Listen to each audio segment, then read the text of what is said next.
आजादी का जश्न। नमस्कार, मैं रश्मि पांडे जालौन मेट्रो से। आजादी के अमृत महोत्सव में आज हम फिर से हाजिर हैं एक नई खबर के साथ। जैसा कि हमने आपसे वादा किया था कि आजादी के अमृत महोत्सव में हम आपको 1 अगस्त से 15 अगस्त तक स्वतंत्रता आंदोलन से जुड़ी प्रतिदिन एक नई कहानी दिखाएंगे और उन जाबाज सैनिकों से आपको रूबरू कराएंगे जिन्होंने इस महायज्ञ में अपना बहुमूल्य योगदान दिया।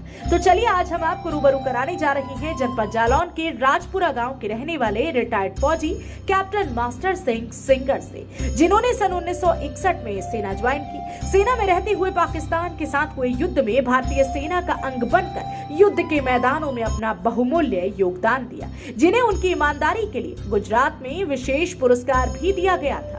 देखिए पूरी report Jalaun metro consulting editor Devesh Swarnkar के साथ। नमस्कार। आज़ादी के अमृत महोत्सव में जैसा कि हमने आपसे वादा किया था कि हम 1 अगस्त से लेकर 15 अगस्त तक आज़ादी के उन सूरमाओं से आपको रूबरू कराएंगे जिन्होंने इस आज़ादी के इस मिशन में, यानी आज़ादी के इस महायज्ञ में अपना बहुमूल्य योगदान दिया। आज 6 अगस्त और आज 6वीं कहानी के साथ हम फिर से उपस्थित हैं आप लोगों के समक्ष। आज हम आपको रूबरू कराने जा रहे हैं जनपद जालौन के राजपुरा के रहने वाले कैप्टन मास्टर सिंह से। मास्टर सिंह सेंगर, इनका द नेम इज़ एनफ। वो हम इसलिए कह रहे हैं क्योंकि इस पूरे क्षेत्र में एक तो 32 साल से ऊपर इनको पेंशन लिए हुए हो गए हैं, तो आज भी वो रूल ऑफ रेगुलेशन आज भी कायम किए हुए हैं, अपनी दैनिक दिनचर्या में कायम किए हुए हैं। साथ ही बच्चों को शिक्षा दीक्षा तो देते ही हैं, लेकिन साथ ही देशभक्ति का एक जज्बा होता है, वो भी ये उसके लिए एक कार्यक्रम प्रोत्साहित रखते हैं।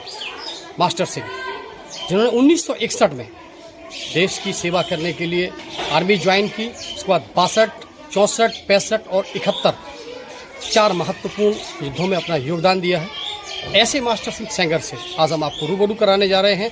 चलिए मिलते हैं मास्टर सिंह सेंगर से और उससे पूछते हैं कि आर्मी को इनकी शुरुआती दौर में क्या हालात थे, किस तरीके से उन्होंने आर्मी ज्वाइन की, घर की आर्थिक स्थिति कैसी थी, कैसे उन्होंने आर्मी ज्वाइन की, आर्मी ज्वाइन करने के बाद उन्होंने वहाँ जाकर क्या क्या किया और किन किन युद्धों में भाग लिया और अब वो क्या कर रहे हैं, मतलब बहुत कुछ विस्तार से बात करेंगे master Singh Sengar. Captain master Singh. अच्छा, आपने किस सन में आर्मी ज्वाइन की? मैं 1961 में अगस्त में मैं आर्मी ज्वाइन किया था।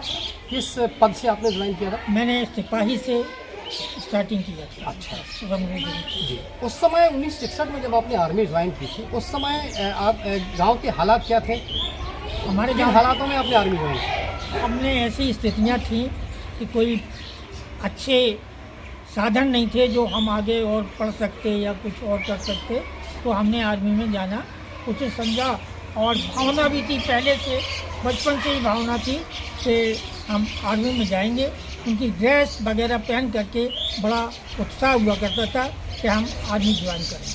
अच्छा, 1961 में जब आपने आर्मी ज्वाइन की, सबसे पहला ऑपरेशन आपका कहाँ हुआ और आप विस्तार से बताएं जरा हमारे दोस्तों को। हमारा सबसे पहला ट्रेनिंग के बाद हमने नासिक में ट्रेनिंग किया। ट्रेनिंग के बाद हमारी यूनिट जो है, हमारी यूनिट में पोस्टिंग हो गई 1278 एक डिब्लिक बैटरी हुआ करती थी, उसमें हमारा पोस्टिंग हो गया और हम जालंधर में पोस्टेड हो गए। जालंधर में पोस्टिंग जाने के बाद वहाँ चंद दिनों के बाद चाइनाबाद स्टार्ट हो गया।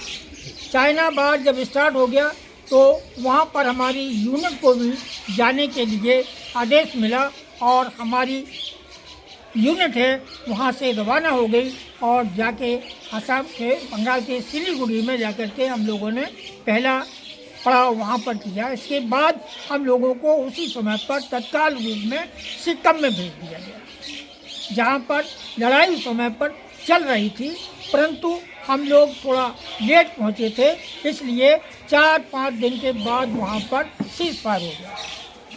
अच्छा, उसके बाद फिर 1962 या 65 में कैसे क्या हुआ अगर आप बताएं?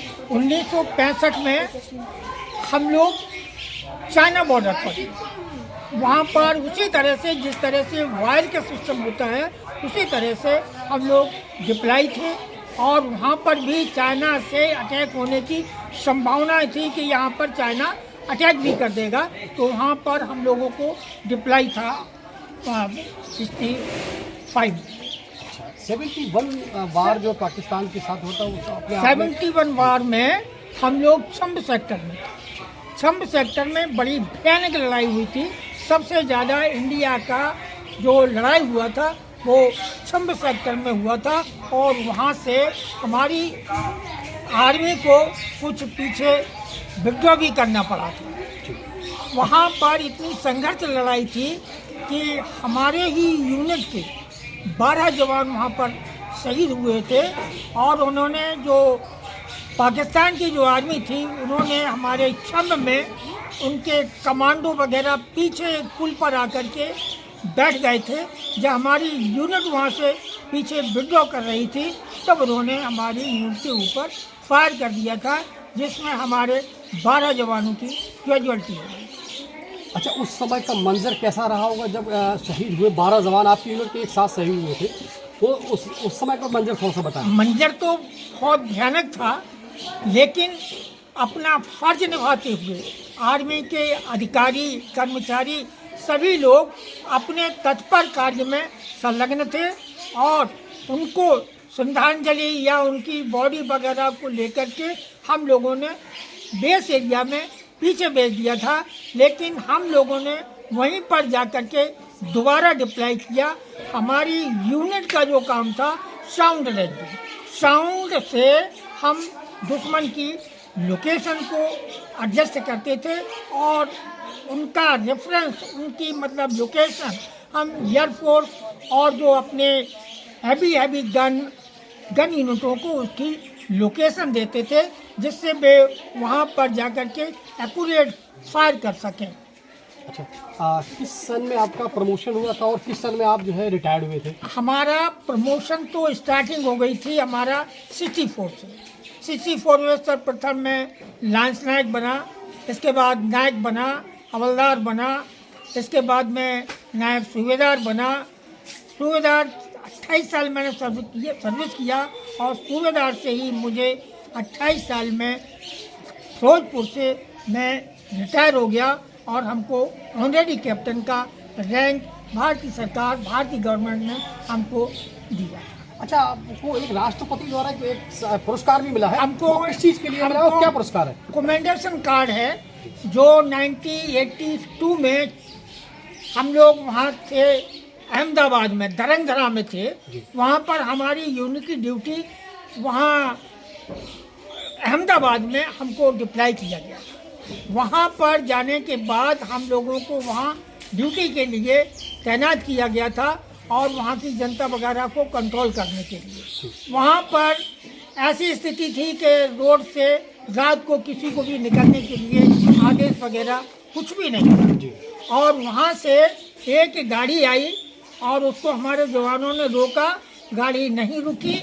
इसके बाद और दूसरे जवानों ने थे उस गाड़ी को रोका, उसकी खाना तलाशी ली और उसमें चेकिंग किया तो उसमें एक पुराने फटे से पुराने थैले में कुछ कैश था, जो हम लोगों ने उस कैश वगैरह को ले लिया।